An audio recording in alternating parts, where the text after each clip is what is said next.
Hello, thanks for stopping by. Today I'll shoot in high key with my Leica CL on Lomography Earl Grey 100 ISO.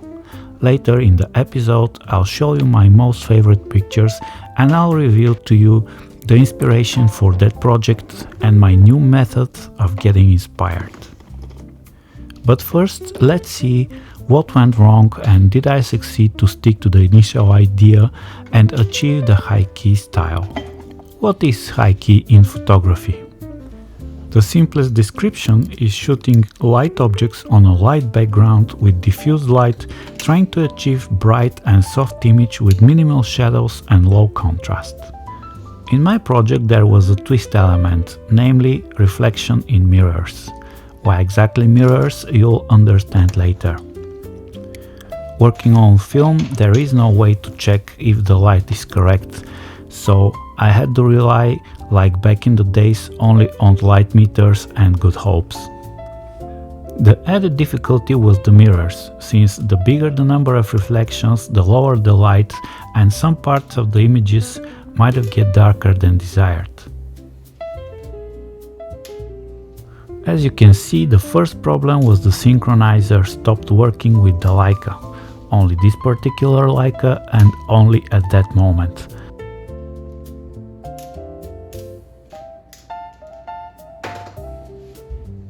However, the solution was to create an even front light for the objects by placing a big white background in front of them.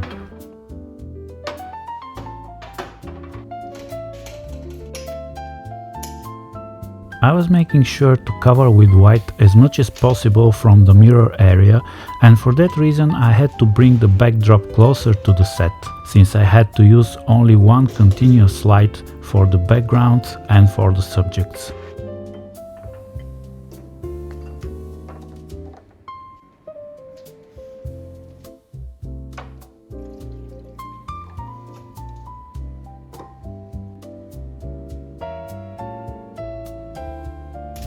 The first issue was the focusing system of the Leica, since in this scenario the low contrast and the close distance to the subject was making it harder to judge if the patches are overlapping or not.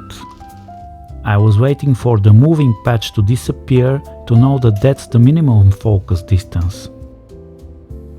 And the other big problem, especially with the mirrors, was the parallax of the camera, since I was doing my best not to reflect myself and show up in the picture. And now it's time to talk a bit for my new inspiration method. A few months ago I bought and read the book of Rick Rubin, The Creative Act. So now I'm trying to make a method out of it. So far I'm just open to myself and the world around me, trying to listen both. When I get some idea, I write it down in a journal and let it sit there while I'm still actively listen to find and see some more ideas to write down. Then I combine the written ideas into project. This is a very primitive method yet, but I'll make it better as I'm rereading the book and I'm going to extract action steps from it and imply them into my method.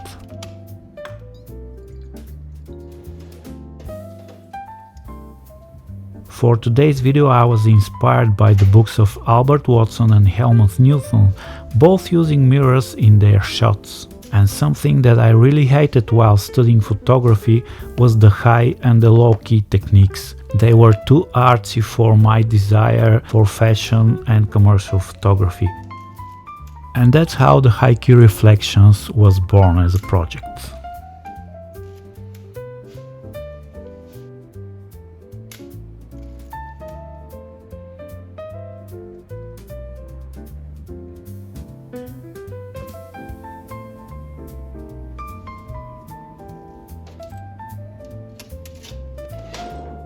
The next day, after sleeping over my task and rethinking the leftovers from client shooting in my studio, I imagined a streak of mirror in the folds of a silk fabric.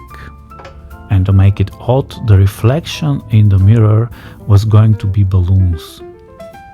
The silk fabric and the balloons are in pale colors, and this was perfect for high-key photography.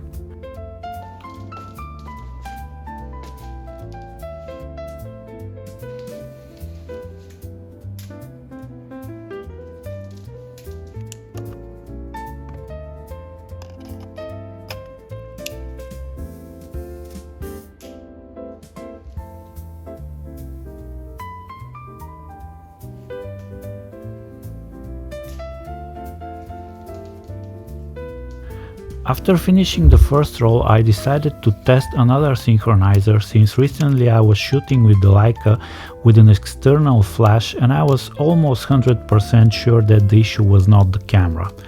So some more Earl Grey and back to work.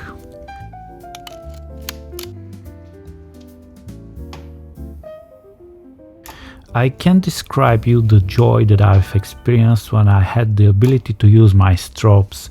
I'm a strobe shooter since day one in my career, and even when I shoot outside I use portable power-packed strobes and use them as main light.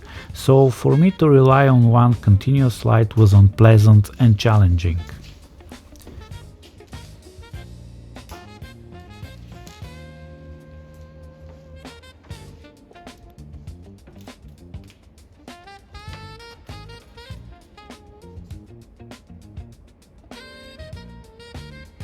And we are slowly moving to the next disaster in this session caused by my stupidity.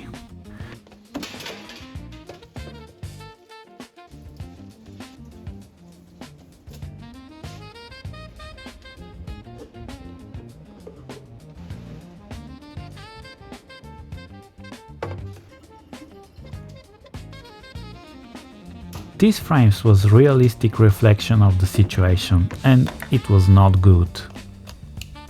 Too much shadows, bad compositions, but I was shooting away, since in this project I've made the decision to crop some of the frames freely, because until now I was uncomfortable to do so with film photography. That's a shadow of the street approach to the compositions and the prohibition to manipulate them later. And I wanted to have more pronounced grain in the eventual print, so enlarging the cropped frame could possibly give me some of that, but I know the choice of 100 ISO film and expectations for grain, not exactly the best decision, but I'm still learning. Finally, I had to make myself a selfie, the modern auto-portrait.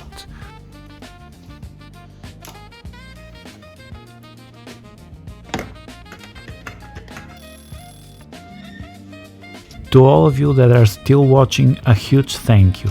Thanks to all the new subscribers and all the subscribers to my channel in general. Your support is priceless. Thanks for watching, and go create something, it feels amazing. These are my 3 most favorite pictures from the project. I like the light, the composition, the questions that they imposed, what is that and why.